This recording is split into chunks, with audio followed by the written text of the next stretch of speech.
एक छोटे से गांव में एक मछली व्यापारी था।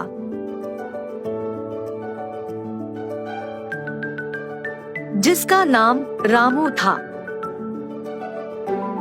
वह बहुत लालची था और सोचता था कि वह सबसे ज्यादा पैसे कमाएगा।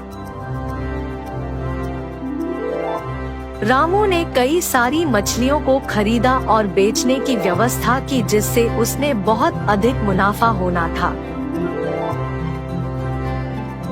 रामू जानता था कि लोगों को जो मछलियां सबसे अधिक पसंद आती है, उन्हें ज्यादा पैसे में बेचता था। इसलिए वह लोगों से मछलियों का बेहतर कीमत मांगता था और सड़े हुए मछलियों को भी महंगे दाम में बेचता था। वह लोगों से ज्यादा पैसे कमाने के लिए अपने गंदे उपायों का इस्तेमाल करता था। एक दिन रामू ने अपनी दुकान में जोड़ीदारियों की बजाय उबली हुई मछलियों की बिक्री करने का निर्णय लिया। वह लोगों को बताता था कि उबली हुई मछलियां सेहत के लिए बहुत अधिक फायदेमंद होती है और इसलिए वह उन्हें ज्यादा मूल्य में बेचेगा।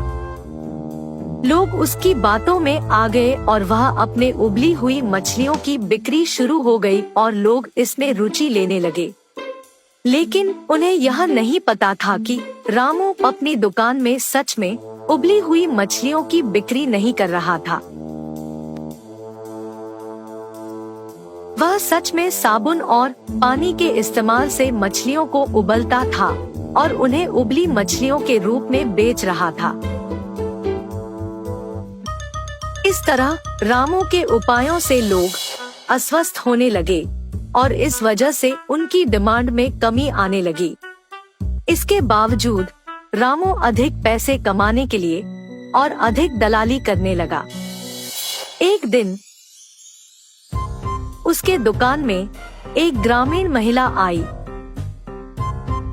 और उससे मछलियों की खरीद करने के बाद रामू ने उसको ज्यादा मूल्य में मछलियां बेची।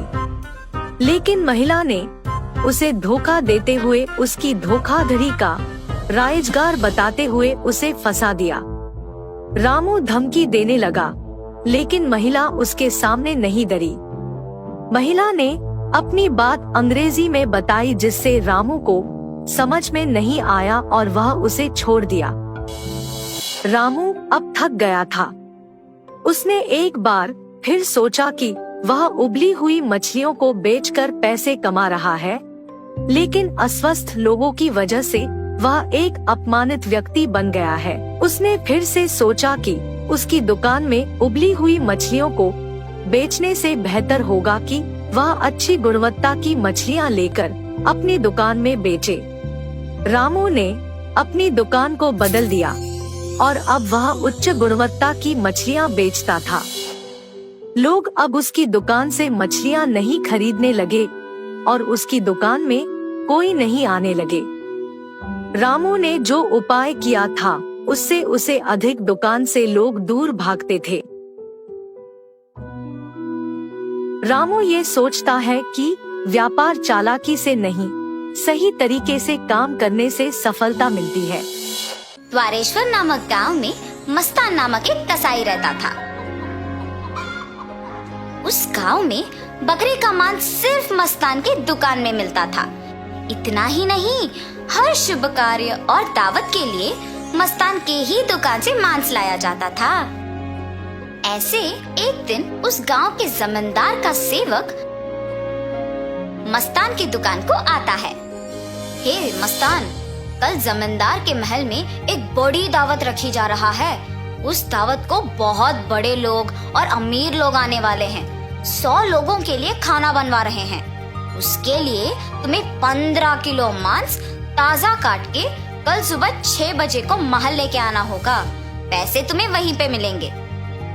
मस्तान सलमान की बात को मान लेता है, लेकिन उसके पास 15 किलो का मांस नहीं होता है।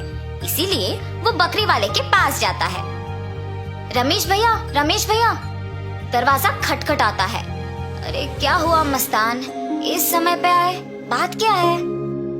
जमींदार के घर में दावत के लिए मुझे 15 किलो मांस की जरूरत है। मैंने वचन दिया कि सुबह 6 बजे उनको मांस पहुंचा दूंगा। समय ना होने के कारण मैं अभी तुमसे बकरी खरीदने आया। हाँ, तो ये है बात। ठीक है, 2000 रुपए दे के बकरी ले जाओ। ये क्या भैया, 1000 ही तो है। अब जमींदार के लिए है तो कम से कम 2000 होगा ही ना। अगर तुम्हें नहीं चाहिए तो रहने दो, मैं आराम से सो जाऊंगा। नहीं नहीं भैया, मैंने वचन दिया है, अब पीछे नहीं हट सकता। मैं दे दूंगा 2000। ऐसे कहकर 2000 दे के बकरी खरीद के घर चलते हुए सोचता है, जमाए हुए पैसे एक दिन में खर्च हो गए। कोई बात नहीं, जमींदार के दावत के लिए मांस पहुंचाने के बाद पैसे मिलेंगे ना। अभी जल्दी से काम शुरू करके सुबह तक पहुंचा देना होगा। ऐसे सोचकर मांस को साफ करके उसके टुकड़े टुकड़े काट के सारी रात मेहनत करके 15 किलो मांस को तैयार रखता है। अगले दिन सुबह दिए हुए वचन के अनुसार 6 बजे को जमींदार के महल पहुंचता है। भैया, मैं सेवक सलमान के लिए आया हूँ, क्या आपको पता है कि वो कहाँ है? ये सुनकर दूसरा सेवक मस्तान को बाहर इंतजार करने के लिए कहता है। वो मस्तान के हाथ से मांस लेते हुए कहता है कि सलमान को भेजेगा और उसे पैसे मिलेंगे। मस्तान भी उस सेवक का बात मानकर बाहर इंतजार करता है। लेकिन सेवक उसके हाथ में मांस को देख सोचता है, इस 15 किलो मांस से अगर मैं 1 किलो ले लूं तो किसको पता चलेगा? किसी को भी नहीं पता चलेगा। ऐसे उस कवर में से 1 केजी मांस को छुपा के बाकी को देने जाता है।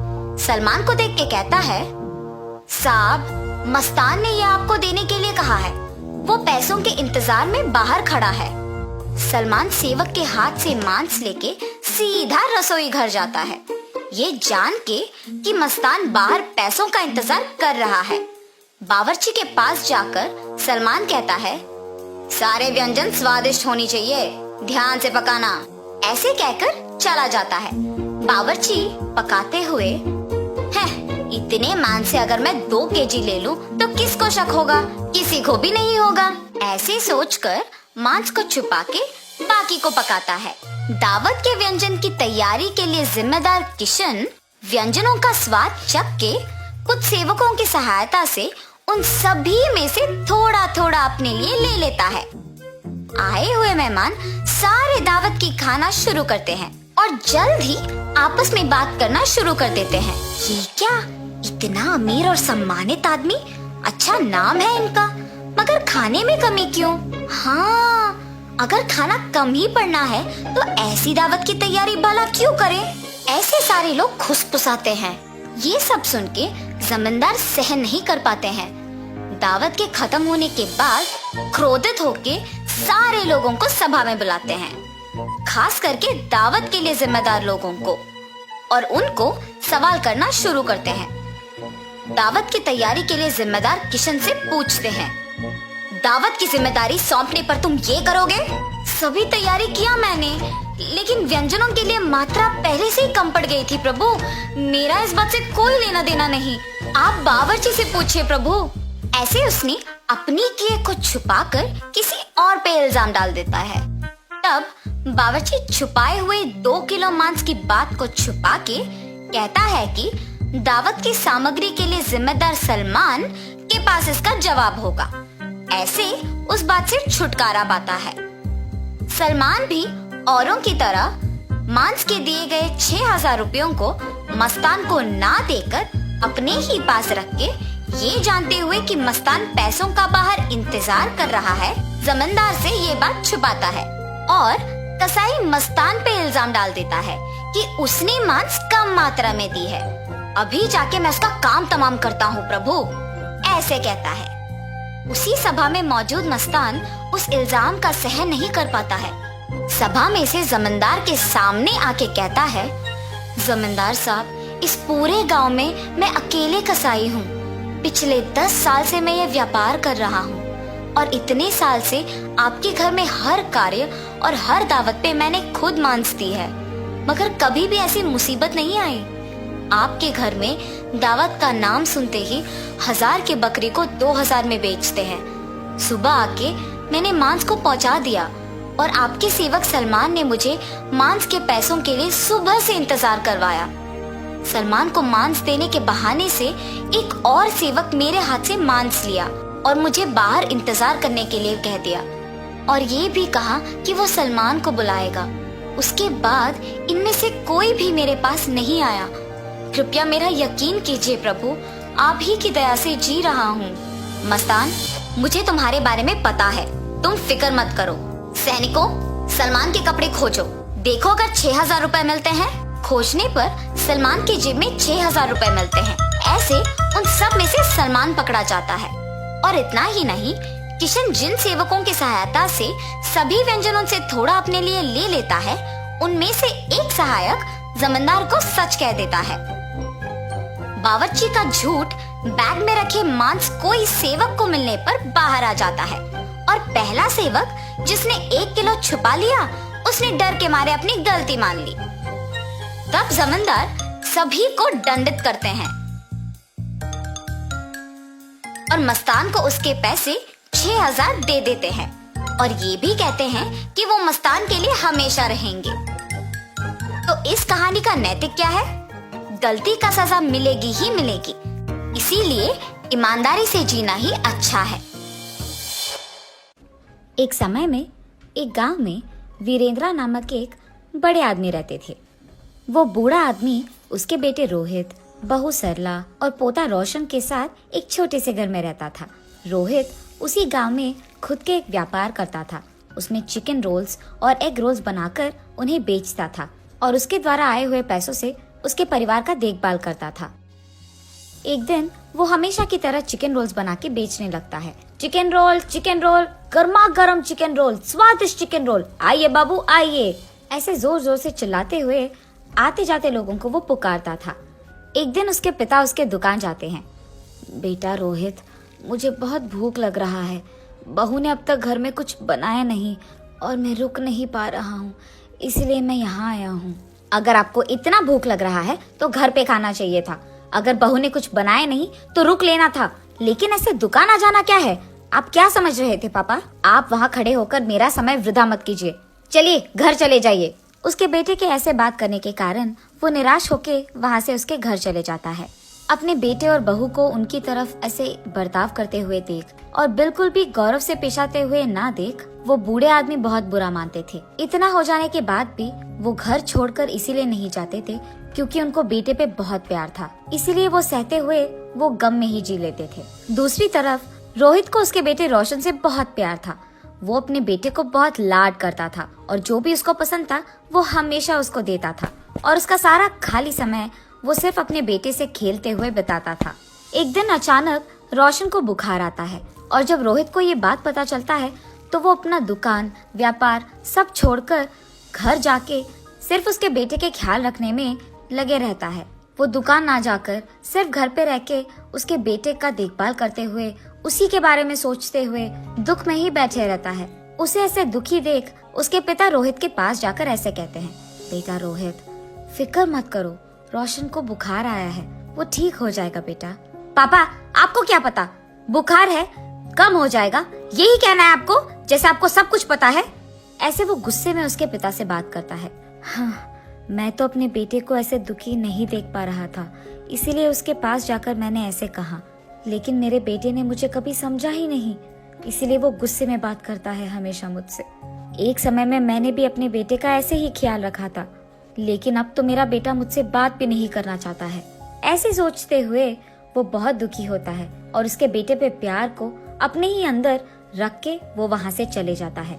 अगले दिन भी रोहित के बेटे का बुखार कम नहीं होता है और इसी कारण रोहित उसके बेटे को लेकर उसके घर के बाहर बैठ के उसको देख के दुखी होते रहता है। ऐसे जब बाप बेटे दोनों वहाँ पे बैठे थे, उनसे कुछ ही दूर में दीवार पे एक कौवा बैठा था। उसे देख वीरेंद्र ऐसे पूछता है, बेटा रोहित, वो दीवार पे क्या बैठा है? मुझे ठीक से दिखाई नहीं दे रहा है, तुम बताओगे? पापा, वो कौवा है। बेटा, शायद वो कौवा नहीं है, ठीक से देखो। आपको तो दिखाई नहीं देता है, जब मैं कह रहा हूँ कि वो कौवा है तो आप मान क्यों नहीं लेते हो? एक और बार मत पूछेगा, वो कौवा ही है। ऐसे उसके गुस्से में जवाब देने के बावजूद उसके पिता फिर से पूछते हैं कि वो क्या है। पापा, आपको कितने बार बताऊं मैं, वो कौवा है, कौवा है, कौवा है। आपने अगर एक और बार पूछा तो अच्छा नहीं रहेगा।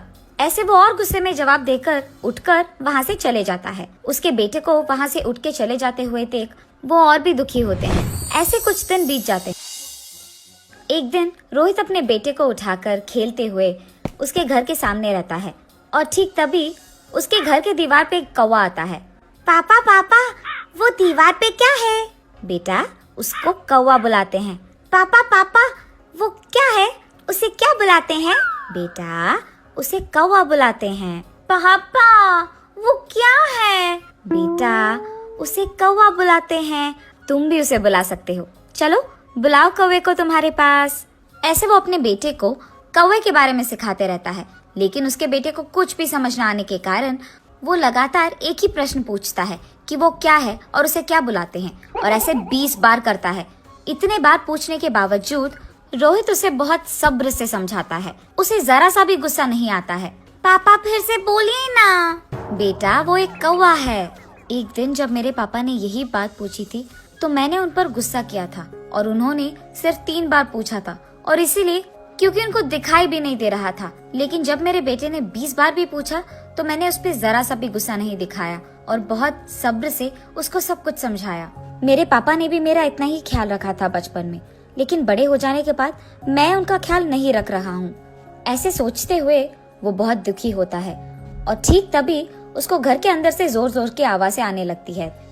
मेरी बीवी किससे बात कर रही है? ये सोचते हुए वो घर के अंदर जाता है। तुम्हारा बेटा तुम्हारा ख्याल नहीं रखता है, मैं भी तुम्हारा ख्याल नहीं रखती हूँ, फिर भी आप इसी घर में रहते हो, कभी बाहर जाते ही नहीं हो। शर्म नाम की कुछ चीज भी है आपको? उसकी बहू को ऐसे बात करते हुए चिल्लाते हुए देख वो कुछ नहीं कहते हैं और बस चुपचाप बैठे रहते हैं। सरला, मेरे पापा बूढ़े हैं, क्या बड़ों से ऐसे ही बात किया जाता है? उनका देखभाल करना हमारी जिम्मेदारी है, ये मत भूलो। और तुम पापा से ऐसी ऊंची आवाज में बात कर रही हो? हाँ, क्या आप ही बात कर रहे हैं? हाँ, मैं ही बात कर रहा हूँ। कल जब हमारा बेटा भी बड़ा हो जाएगा तो क्या वो भी हमसे ऐसे ही बात करेगा? सुन पाओगी उसकी ऐसी बातें? और वैसे वो अभी बच्चा है, उसके सामने अगर हम पापा से ऐसे ही बात करेंगे तो वो भला क्या सीखेगा, यही ना? इसीलिए आज से हमें ये सब बदलना होगा। तुम पापा से अच्छी तरीके से बात करोगी, उनको गौरव दोगी। आज से हम जैसा देखभाल हमारे बेटे के करते हैं वैसे ही पापा का भी करेंगे। ये वो उसकी बीवी को समझाता है। पापा, मुझे माफ कीजिए, जिंदगी में मेरे इस स्थान का कारण आप ही हो और मैंने आप ही को इतना दुख पहुंचाया। मुझे अपनी गलती का एहसास हो गया है पापा। ये कहते हुए वो उसके पापा के चरणों पे गिर जाता है। बेटा, तुम्हें बदलाव आ गया है, बस यही काफी है इस जिंदगी के लिए। मेरे बारे में ऐसा सोचकर दुखी मत हो बेटा, तुम बदल गए हो, मैं खुश हूँ। जी पापा, आइंदा मैं आपको कभी ऐसे दुख नहीं पहुँचाऊंगा और आपसे कठोर तरीके में नहीं बात करूंगा। आपका मैं बहुत अच्छा ख्याल रखूंगा, आपकी खुशी मेरी जिम्मेदारी। ऐसे ही तब से रोहित उसकी गलती का एहसास करके उसके पिता को उसके बेटे की तरह ही देखता है और रोहित के पिता भी इसी खुशी में जीते रहते हैं। और ऐसे रोहित को उसके गलती का एहसास होकर उसके दुकान में चिकन रोल्स, एग रोल्स बनाते हुए घर को भी संभालता है और ऐसे सभी खुश रहते हैं। दूध वाला। बिकनूर नामक एक नगर में रहता था एक राजा चंद्रसेना। उसका मंत्री कबीर सिंह उसके दूध का कारोबार संभालता था। उन्होंने बहुत सारे स्वस्थ गायों को पाला जो अच्छा और गाढ़ा दूध देते थे। ये दूध सारे गांव में बेचा जाता था।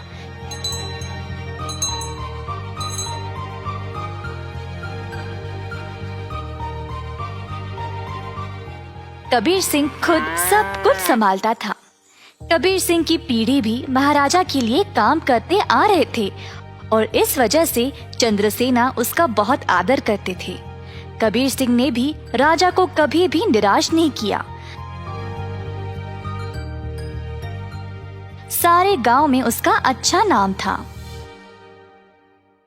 हर रोज कबीर सिंह खेत पर जाता था। उसने बहुत लोगों को काम पे रखा गायों की देखभाल के लिए, ताकि वे अच्छे से खाए और सेहतमंद रहे।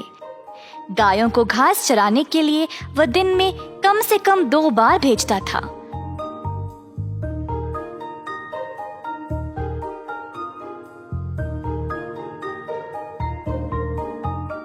वह हमेशा ध्यान रखता था कि दूध साफ सुथरा रहे।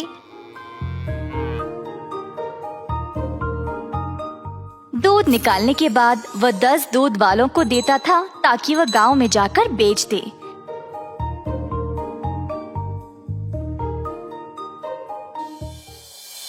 दूध वाले कबीर सिंह को पैसे देते थे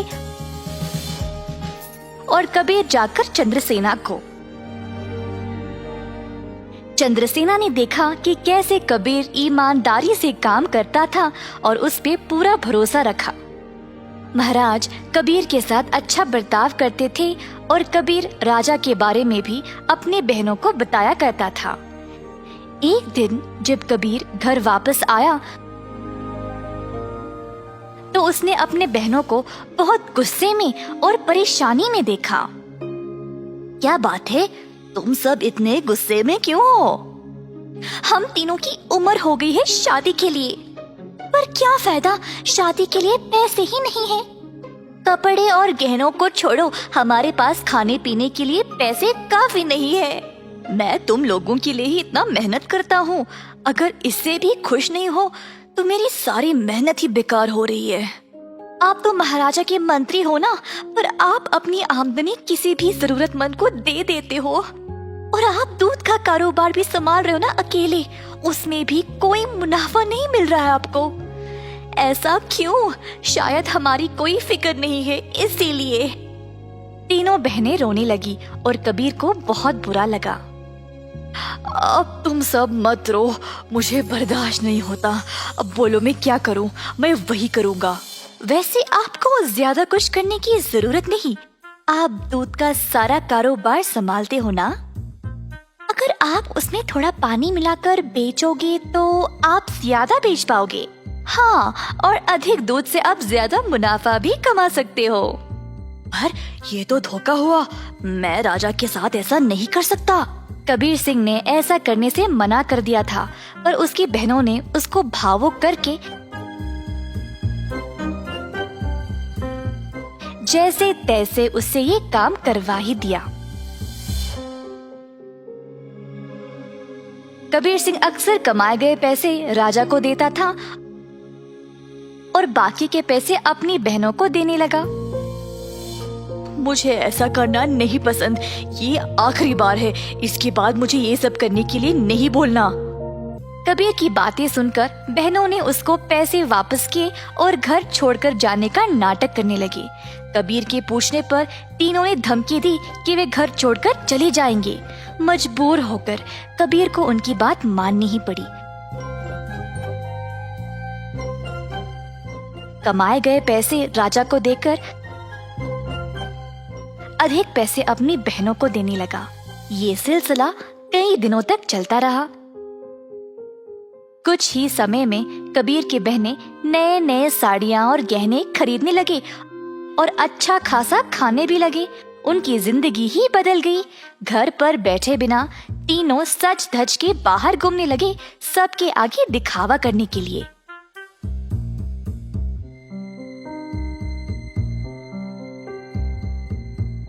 गांव के सारे लोग हैरान रह गए और आपस में बातें करने लगे। ये 3 बहनें कबीर की कमाई को ऐसे इस्तेमाल कर रहे हैं। मैंने कभी नहीं देखा किसी को ऐसा करते हुए। पर कबीर सिंह के पास इतने पैसे आए कहाँ से? सब लोग कबीर के बारे में बातें करने लगे और बाकी के मंत्री कबीर की कमाई पर ईर्ष्या करने लगे, तो इस बात पर जांच करना शुरू कर दिए। जल्द उनको सच पता चल गया कि वह दूध में पानी मिलाकर बेच रहा था। 70% राजा को देकर बाकी के 30% अपनी जेब में डाल रहा था। खेत के कारीगरों से मंत्रियों ने ये बात का पता लगाया। सारे मंत्री गए राजा के पास और उनको पूरा सच बता दिया। अब क्योंकि राजा को कबीर से बहुत लगाव था, उनको इस बात पर यकीन ही नहीं हुआ, पर उनके पास और कोई रास्ता नहीं था सिवाय कबीर को दंड देने का। तीनों बहनें आए कैद खाने अपने भाई को देखने के लिए और उनको बहुत बुरा लगा कि उनकी ही वजह से उनका भाई आज जेल में बंद पड़ा है। बहनों को अपनी गलती का एहसास हुआ और तीनों गए महाराजा के पास और उनको सब सच बताया कि असल में ये सब उन तीनों की ही गलती है और कबीर दोषी नहीं है। उन्होंने राजा से भीख मांगी कबीर को छोड़ने के लिए। जब राजा ने ये सब सुना तो उन्होंने तीनों बहनों को भी कबीर के साथ कैद खाने में ही डाल दिया और कहा, दंड केवल गलत करने वाले को ही नहीं, गलत सोचने वाले को और गलती में हिस्सा लेने वाले को भी मिलनी चाहिए।